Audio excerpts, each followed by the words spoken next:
We begin our Sunrise Smart Start with new details on a fire in the city's Upper West Side. RFD crews rushed to that scene at Cherry Road and Hopper Terrace just before 6:30 p.m. That garage is a total loss, and some neighboring homes do have some damage from the heat and the flames. No injuries reported, though.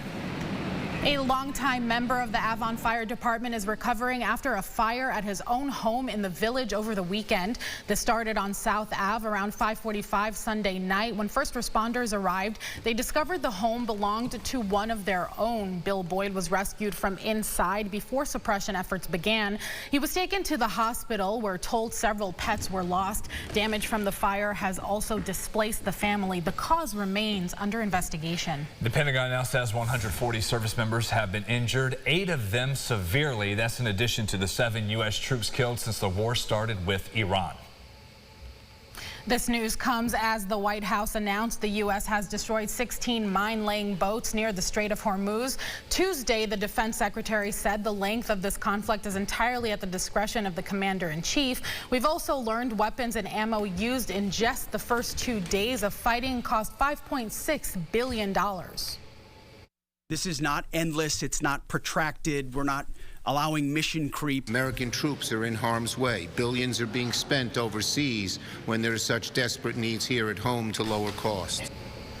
Earlier today, Israel blasted Lebanon in its fight against Hezbollah as Prime Minister Netanyahu urged Iranians to rise up against their regime. This pending federal trial coming up against the top smash shooter will stay in Buffalo after Peyton Gendron's attorneys pushed to move it to Rochester, citing concerns about a fair trial. In his decision, the judge says the court will be able to select a fair and impartial jury in Erie County. He adds any reason cited by Gendron for the move is outweighed by the victim's right to attend the trial. He also pointed to several other instances where death penalty cases were held in the city where the crime was committed despite extensive media coverage. One of the attorneys representing the families of the victims says this was the right ruling for them.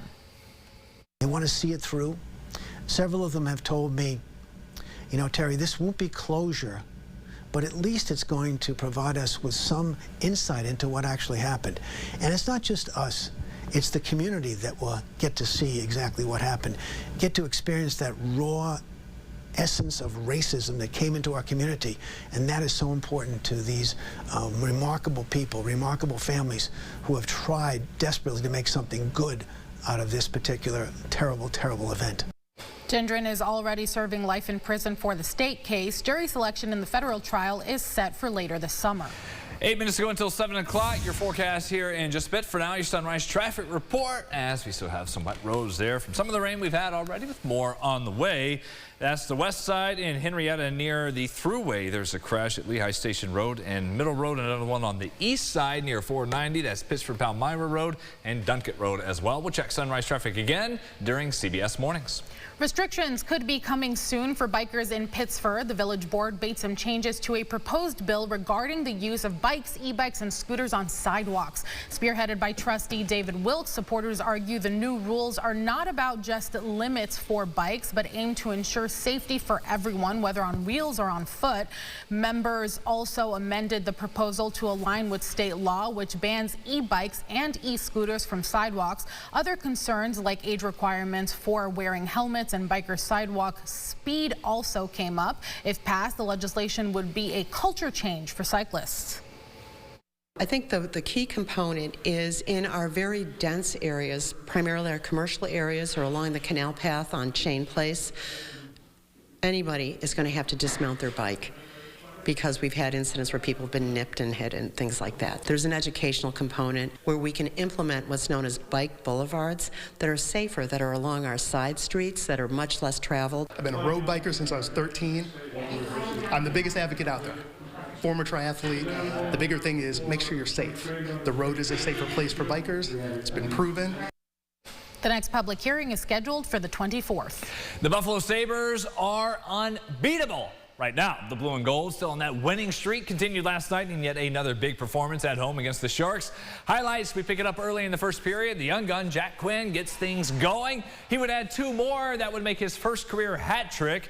Alex Tuck also in on the action for Buffalo, the redirect out front, and it just kept going from there. Beck Mallenstein with a strong finish on the breakaway. Jason Zucker had a backhand shot.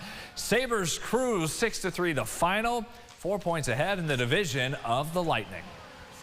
I mean, we've found different ways to win hockey games. We've been able to go, low scoring, defensive. We've won games where it's been a bit of a shootout.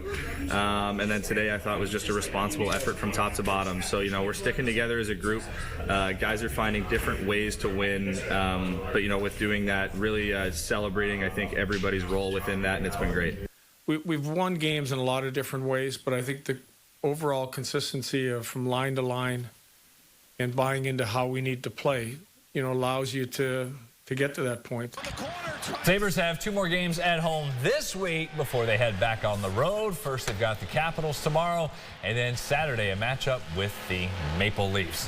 Final check of that weather here.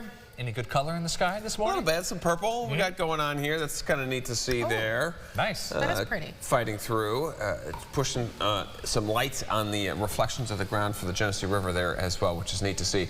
Storms knocking on our door. Batavia, you got about 20 minutes. Rochester, more like 45 to an hour or so till the storms roll through. Numbers get well into the 60s today, and then just tumble. A 30-degree drop in temperatures. But if you look at the wind chill, how it's going to feel, we'll go from the 60s down into the 20s for you tomorrow. And then back to winter jackets. Yeah, for days and days coming up. We'll see you at 9 o'clock for our podcast, Looking Up a Sunrise. Our guests, the organizers of the parade this weekend. We'll have that and more on the streaming app. Have a great day, everybody. Thanks for watching.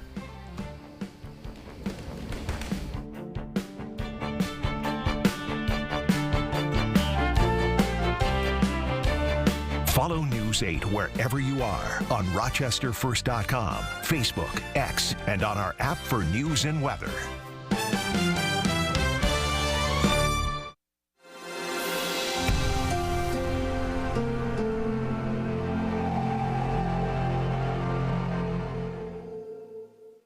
Get the Rochester First streaming app today for everything you love from News 8 On Demand. Plus exclusive shows you won't see anywhere else. Search ROC and download for free on Roku, Amazon Fire, and Apple TV.